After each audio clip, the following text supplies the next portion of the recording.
السلام عليكم ورحمة الله وبركاته. فرينتani waxay si gaar ugu socotaa maamooyinka.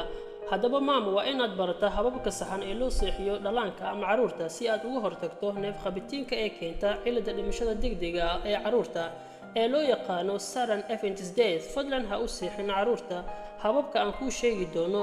Haddaba ha u seexin caruurta xabadka ama feerta. Sidoo kale waxaa qalad ah in caruurta loo seexiyo dhinac.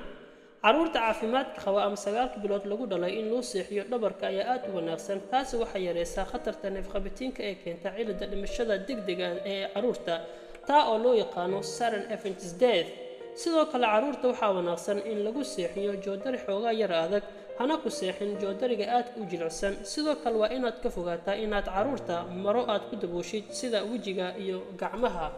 haddaba waxaa wanaagsan inaad ku daboosho ama inaad ka daboosho laabta oo kaliya. waxba ha ku dadin haddii kale iska daa.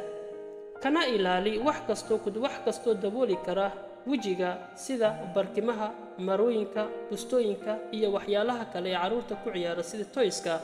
sidoo kale qolalka caruurta inaysan ahaanin mid aad u kulul ama aad u qabow. heerkulka qolka waa inuu u dhaxeeyaa 20 degrees centigrade. sidoo kale caruurta hana la seexan caruurta kale ee ka waaweyn. qodobka ugu dambeeya ka fogee meelaha mukhadaraadka lagu cabo.